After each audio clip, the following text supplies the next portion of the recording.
Les progrès récents faits dans la prise en charge des malades, en particulier les progrès médicamenteux récents faits dans la prise en charge des spondylarthrites, nous conduisent à diagnostiquer le plus tôt possible ces maladies afin d'éviter aux malades de souffrir pendant des années.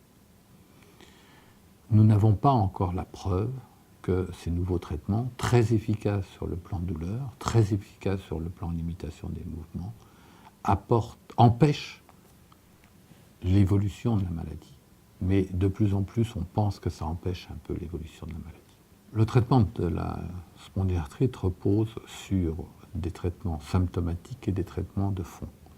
Dans les traitements symptomatiques, c'est-à-dire essentiellement la douleur, vous pouvez avoir les antalgiques, paracétamol ou des médicaments de ce type-là qui vont calmer les douleurs. Souvent, ces traitements sont un peu efficaces, mais pas suffisamment pour les grosses douleurs de spondylarthrite. Et c'est là où les anti-inflammatoires vont avoir un rôle majeur. Les anti-inflammatoires non stéroïdiens sont particulièrement efficaces, à tel point d'ailleurs qu'on en fait un des critères diagnostiques de cette maladie. Le fait d'être soulagé par les anti-inflammatoires peut être reconnu comme un signe évocateur de la spondylarthrite.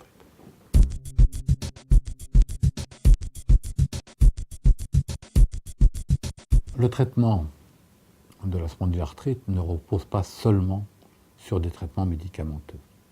Ce qui est très important, c'est d'éviter cette évolution qu'on voyait classiquement chez certains malades. Je dois dire qu'on n'en a plus beaucoup maintenant qui évoluent comme ça. Qu'on voyait chez certains malades cette ankylose, et cette ankylose en mauvaise position avec le malade penché en avant. Il faut éviter cela. Pour éviter cela, il faut d'abord bien calmer la douleur pour que le malade puisse rester dans une position qui soit une position normale et non pas qu'il se mette dans une position un peu fétale, penché en avant, car il risque de s'ankyloser dans cette position fétale. Pour ça,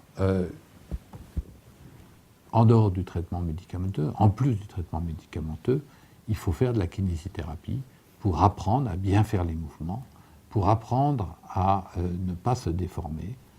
Et une fois qu'on a bien compris cette kinésithérapie, on peut la faire soi-même, avec simplement de temps en temps, une fois tous les 3 ou 4 ans, on recommence un petit peu quelques séances de kinésithérapie. Un des traitements les plus efficaces qui peut facilement remplacer la kinésithérapie, c'est de faire du sport. Et c'est à nous, médecins, de faire en sorte que le malade ne souffre pas pour lui permettre de faire des activités sportives.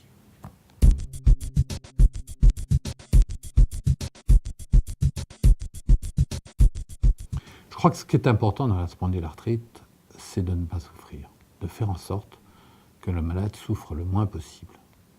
Et c'est cette absence de souffrance qui est le meilleur garant d'une vie normale et d'une évolution péjorative de la maladie.